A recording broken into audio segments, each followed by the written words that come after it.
এই খাকি কলে শুনক মই চুমা বাবাৰ কথা আৰে হাবতি ধৰে নেকি বাৰু চুমা খোৱাৰ লগতে এইবোৰে দেখিবৰ কাৰণে মই জীয়াই আছিলো চন্দ্ৰমোহন পাটোৱাৰী ডাঙৰীয়া এই চুমা খোৱাৰ লগতে হাবতি ধৰা এনেকুৱা নহয় এনেকুৱাকে হাবতি নহয় এইবোৰ চাবৰ কাৰণে মই জীয়াই আছিলো নেকি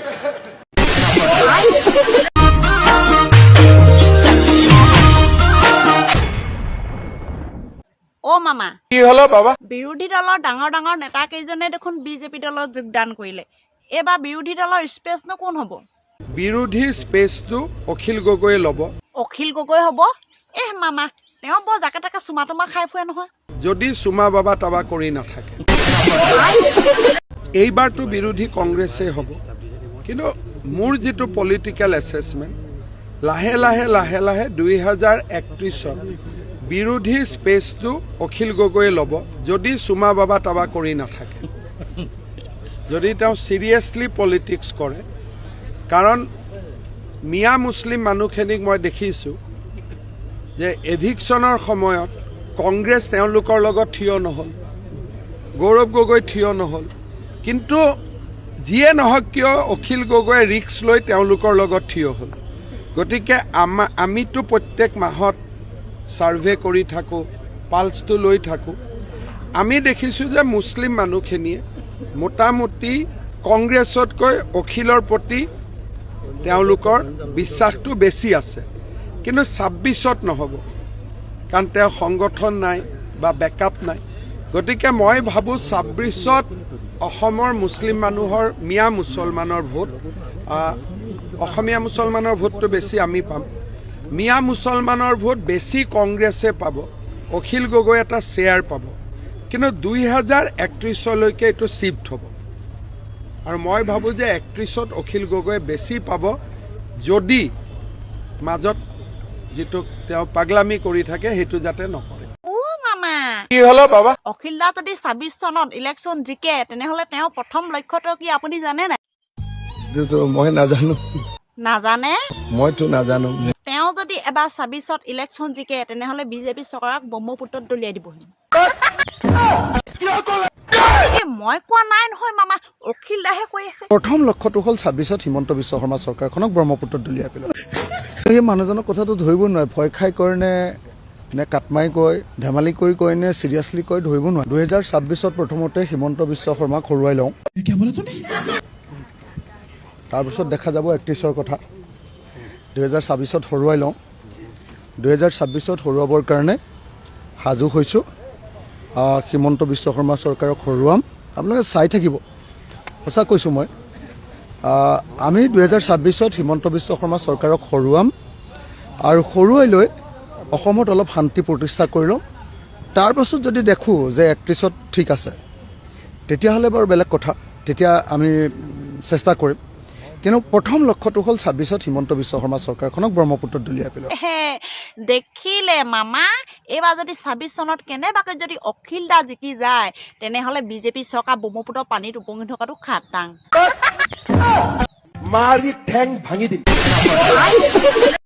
হেৰি নহয় মামা কংগ্ৰেছ দলৰ যে নেতা ভূপেন বৰা ডাঙৰীয়া বিজেপিত কিয় যোগদান কৰিলে মই গম পালো নহয় মামা আপুনি চকুটি মাৰিব নালাগে আপুনি বোলে পইচা 50 কোটি দিম বুলি ক'লে সেইকাৰণে বিজেপি যোগদান কৰিলে ন মই নাই কোৱা নহয় ভূপেন বৰা ডাঙৰীয়াহে নিষ্মুখে কৈ আছে আৰু 50 কোটি টকা যদি দিয়ে মই ল'ম মই পীযুষ হাজৰিকাকো কৈছোঁ মই 50 কোটি টকা যদি বিজেপিয়ে দিয়ে মই ৰাজহুৱাকে কৈছোঁ মই ৰাজহুৱাকে ল'বলৈ সাজু আছোঁ কাৰণ মোৰ এটা সপোন আছে মোৰ দেউতাই 13 বিঘা মাটি ৰাজহুৱা স্থান কৰি ৰাখিবৰ কাৰণে হাতত লাঠি ল'বলগীয়া হৈছিল মোৰ দেউতা 3 দিন লকাপত আছিলে আৰু মোৰ এইটো সৰু কালৰ পৰা সপোন যে তাৰ দেউতাৰ নামত এখন ষ্টেডিয়াম বনাম আৰু যদি এই যি বিজেপিয়ে চৰকাৰীভাৱে হওক ব্যক্তিগতভাৱে হওক মোক যদি 50 কোটি টকা দিয়ে মোক ৰাজহুৱাকে কয় যে টিভি আগত ল'ব লাগিব মই ল'ম আৰু মোৰ দেউতাৰ নামত এখন ষ্টেডিয়াম বনাম হেইয়া মামা এনে মোক মিছাকে গালি পাইছে নহয় তেতিয়া দেখিলে আপুনি পিছে মামা সেইদিনা লখিমপুৰত অখিল দা আৰু কুৰ্মিদাৰ মাজত ডাঙৰ বাকযুদ্ধ হ'ল বোলে গম পায় নাই আপুনি মইতো নাজানো দেই নাজানে চাই লওক মই ফৰেষ্ট ডিপাৰ্টমেণ্টৰ কথা কওঁতে আপুনিতো কয় মই এজন বিধায়ক মোৰ অধিকাৰ অধিকাৰৰ মতে কম মই কাৰো নাম লোৱা নাই মই কাৰো নাম নানে। মোৰ নাম ৰূপজ্যোতি কৰ্মী, মোক সমষ্টিত ধনু বুলি মাতে। আপুনি ধেনু লৈ স্বীকাৰ কৰিছিলে নে নাই? ধনু ছাৰ, আজি মই ফৰেষ্ট ডিপাৰ্টমেণ্টৰ কথা কওঁতে যি ক'ব পাৰিম নে নাই? মোৰ মাজত নক'ব। মই ফৰেষ্ট ডিপাৰ্টমেণ্টৰ কথা কওঁতে মোৰ মাজত যি কথা ক'ব পাৰিম নে নোৱাৰিম? আপুনি কয় চুমা বাবাৰ কথা ইয়াত শুনিব হোৱা নাই। মই ফৰেষ্ট ডিপাৰ্টমেণ্টৰ কথা কওঁতে আপুনিতো কয় যি কথা ক'ব পাৰিম নে কথা নোৱাৰিম? শুনিবলৈ হোৱা নাই। মই এজন বিধায়ক, মোৰ অধিকাৰ মই আছে যি কথা ক'ব পাৰিম নে নোৱাৰিম? অধিকাৰ মতে কম। 17 মিনিট 1 ছেকেণ্ড মই বেছি নকওঁ, ছাৰ। 1 ছেকেণ্ডো মই কম নকওঁ, ছাৰ। 17 মিনিট মই পুৰা কম। হ'ব ইতিমধ্যে আপুনি ফৰেষ্ট ডিপাৰ্টমেণ্টৰ কথা পাতোতে ইয়াত চুমা বাবাৰ কথা আমি কি শুনিবলৈ অহা নাই ডিপাৰ্টমেণ্টৰ মই। কথা পাতি থাকিম? ইয়াত মই চুমা বাবাৰ কথা ছাৰ। শুনিবলৈ অহা নাই। ছাৰ, ইয়াত মই চুমা বাবাৰ ফৰেষ্ট ডিপাৰ্টমেণ্টৰ কথা পাতোতে বেলেগ কথা পাতি থাকিব পাৰিম নেকি? কথা শুনিবলৈ অহা নাই। আপুনি ইয়াত বহক। বন, এই বেলেগ পৰিৱেশ, ডিপাৰ্টমেণ্টৰ কথা পাতি আছে। ফৰেষ্ট ডিপাৰ্টমেণ্টৰ কথা পাতোতে ফৰেষ্ট দখল কৰা মানুহৰ কথা পাতিব লাগিব নহয়। ডিপাৰ্টমেণ্টৰ কথা পাতি আছে। এনক্ৰচমেণ্ট ক্লিয়াৰ কৰাৰ কথা পাতিব লাগিব। Forest and environment encroachment clear কৰাৰ কথা পাতিব লাগিব। ফৰেষ্ট এক্ট আছে, ক্লাইমেট ৰেগুলেশ্যন মানে কাৰ্বন ষ্ট'ৰেজ তেখেতে বুজি নাপাব পাৰে। Biodiversity conservation, home to 80% world terrestrial species, পৰুৱা, সাপ, পখিলা, জীৱ জন্তু, চৰাই চিকুটি থকা ঘৰ। মানুহ নহয়, অকল মানুহৰ কাৰণে নালাগে, জীৱকুলৰ ৰক্ষাৰ বাবে জংঘল আমাক লাগিব। এই জংঘল লাগিব আৰু জংঘলক আমি সুৰক্ষা প্ৰদান কৰিবই লাগিব। আৰু মাননীয় মুখ্যমন্ত্ৰী ডক্টৰ হিমন্ত বিশ্ব শৰ্মা ডাঙৰীয়া এই চৰকাৰৰ দায়িত্ব আৰু এই দায়িত্ব পালন কৰি আছে।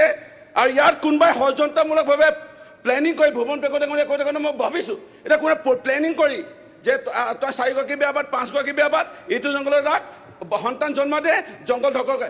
1,40,000 বিঘা মাটি আজি বেদখল মুক্ত কৰিছে ডক্টৰ হিমন্ত বিশ্ব শৰ্মা ডাঙৰীয়া। এইটো হৈ গ'লে ফৰেষ্ট মানে কি? Water cycle and soil protection, roots prevent soil erosion, landslide, flooding. আকৌ কি কয়? এইটো এটা লাইভলিহুডৰ আমাৰ ইম্পৰ্টেঞ্চ। মেডিচিনেল ৰিচোৰ্চেছ, বন সম্পদ আমাৰ কিয় কাৰণে? নেচুৰেল ডিজাষ্টাৰ চিল আৰু বহুত হয়তো আমাৰ পানী ৰক্ষাৰ ক্ষেত্ৰতো এই আজি এই বন সম্পদে আমাক ৰক্ষা কৰে। নাজানিব পাৰে, মই শিকাই দিছোঁ, বুজাই দিছোঁ, এইটো মোৰ দায়িত্ব। আজি দেশৰ প্ৰধানমন্ত্ৰী নৰেন্দ্ৰ মোদী ডাঙৰীয়াই কি কৈছে? এক পেৰ মা কে নাম। গোটেই দেশত 1,40,00,000 আৰম্ভ কৰিছে আৰু লাহে লাহে এয়া বঢ়াই গৈ আছে। বৃক্ষৰোপণৰ ক্ষেত্ৰত এতিয়ালৈকে হৈছে। আৰু মাননীয় মুখ্যমন্ত্ৰী ডক্টৰ হিমন্ত বিশ্ব শৰ্মা ডাঙৰীয়াই আজি অমৃত বৃক্ষ আন্দোলনৰ যোগেদি 1 কোটি এনে গছপুলি ৰোৱাটো নহয়, 100 টকা দিছে আৰু 3 বছৰৰ কাৰণে যত্ন কৰিব গৈছে। আৰু তাৰপিছত তেওঁলোকক দিয়া হ'ব এটা মাননি, 200 টকাকৈ হ'ল, 300 টকাকৈ মাননি। মোৰ মনত পৰিছে, মই কংগ্ৰেছত কেলৈ আছিলোঁ। কংগ্ৰেছত থকা সময়ত 2013 চনত 41টা গড়ক হত্যা কৰা হৈছিলে, 41টা। আজি লাজ লাগিছে মই কেলৈ আছিলোঁ কংগ্ৰেছত ক'বলৈ, ৰমেন দা, ক'বলৈ লাজ লাগিছে। আজি 41টা গড় হত্যা কৰিছিলে। 2014 চনত 27টা গড়। আৰু কংগ্ৰেছ ধ্বংস হোৱা অন্যতম এটা কাৰণ এই গড় হত্যা। আজি মনলৈ আনিছোঁ। আৰু শাস্ত্ৰত কৈছে ভুল কৰিলে স্বীকাৰ কৰিবা আৰু প্ৰায়শ্চিত কৰিবা, আৰু মই প্ৰায়শ্চিত কৰাৰ নিচিনা হৈছে। আজি মনলৈ আহিছে, আজি এলিভেটেড কৰিডৰ। মই আজি 91ৰ পৰা গুৱাহাটী অহা যোৱা, মা MLA আছিলে 3বাৰ, মই তেতিয়াবা বিধায়ক হৈ আছোঁ। কিমান হৰিণা, কিমান জীৱ জন্তু আজি মৃত্যু হৈছিলে। আজি এলিভেটেড কৰিডৰ কথা ক'বলৈ যাওঁতে কংগ্ৰেছৰ নেতা ৰজাঘৰীয়া, অৱশ্যে ক'বলৈ উপায় নাই, নামটো নকওঁ, ৰজাঘৰীয়া নেতাজনে কয় এলিভেটেড কৰিডৰ কেলৈ লাগে? আজি জীৱকুলক ৰক্ষা কৰিবৰ কাৰণে লাগে। আজি এই জীৱকুল ৰক্ষা কৰিবৰ বাবে এলিভেটেড কৰিডৰ আমাৰ প্ৰয়োজন। আজি ছাৰ ফৰেষ্ট ডিপাৰ্টমেণ্টৰ ওপৰত ক'বলৈ দিয়কচোন। ফৰেষ্ট মানে কি? ছাৰ ফৰেষ্ট ডিপাৰ্টমেণ্টৰ ওপৰত ক'বলৈ দিয়ক। কাজিৰঙাক বচাব লাগে, কাজিৰঙাক বচাব লাগে, ইনডিস্পেন্সেবল কাজিৰঙাক বচাব লাগে।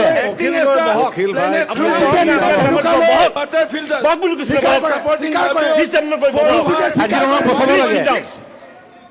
Million people, they produce vital oxygen, absorb carbon dioxide, to mitigate climate change, prevent soil erosion, regulate water cycles, and provide food, medicine, and raw materials. Forest কি? Forest মানে কি? মই অকণমান বুজাই দিব লাগিব। বন আৰু আমাৰ বায়ু এই সম্পদ এটা আমাৰ। আজি অসমৰ তাৰ ৰূপজ্যোতিয়ে ধেনুকালৈ স্বীকাৰ কৰে নিজে। তো মই চুমা বাবাৰ কথা আৰে সাৱটি ধৰে নেকি বাৰু চুমা খোৱাৰ লগতে এইবোৰে দেখিবৰ কাৰণে মই জীয়াই আছিলোঁ। এইবোৰ দেখিবৰ কাৰণে মই জীয়াই আছিলোঁ। চন্দ্ৰমোহন পাটোৱাৰী ডাঙৰীয়া এই চুমা খোৱাৰ লগতে সাৱটি ধৰা এনেকুৱা নহয় এনেকুৱাকৈ সাৱটি নহয় এইবোৰ চাবৰ কাৰণে মই জীয়াই আছিলোঁ নেকি ৰমেন দা? মই আমাৰ যোৰহাটৰ এন্দুৰে কৈ গৈছে ইয়াৰ কাৰণে। এন্দুৰে কৈ গৈছে বান্দৰো চাই কেতিয়াবা ধেনুকালৈ। সভাপতি মহোদয়, আজি আমাৰ সভাপতি মহোদয়, বন সম্পদ মহিলাৰ অমৃত বিষয়ে বৃক্ষ আন্দোলন সভাপতি মহোদয়, মহিলাৰ বিষয়ে এনেকুৱা অশালীন আজি- কথা বিধানসভাত আজি আলোচনা হ'ব সন্মানীয় নালাগে। ৰাইজ, যদি কোনোবাই কয় মহিলাৰ বিষয় সভাপতি মহোদয়, আমাৰ আই ভাই ভনীসকল মহিলা যেনেকে কৈছে কথা মহিলাৰ বিষয়ে কোৱা নাই এইটো। যোনে কৰিছে, যোনে অশালীন ব্যৱহাৰ কৰিছে তাৰ বিষয়ে কোৱা হৈছে। মই এটা কথা দি অপকৰ্মৰ যোনে কৰিছে তাৰ বিষয়ে কোৱা হৈছে। এটা কথা দি মই কাৰো নাম লোৱা নাই। মামা এই খাকি ক'লে শুনক। মই চুমা বাবাৰ কথা আৰে সাৱটি ধৰে নেকি বাৰু চুমা খোৱাৰ লগতে এইবোৰে দেখিবৰ কাৰণে মই জীয়াই আছিলোঁ। চন্দ্ৰমোহন পাটোৱাৰী ডাঙৰীয়া এই চুমা খোৱাৰ লগতে সাৱটি ধৰা এনেকুৱা নহয় এনেকুৱাকৈ সাৱটি নহয় এইবোৰ চাবৰ কাৰণে মই জীয়াই আছিলোঁ নেকি? এই খা কিন্তু কুৰ্মিদাই অখিলাক ভাল দিছে।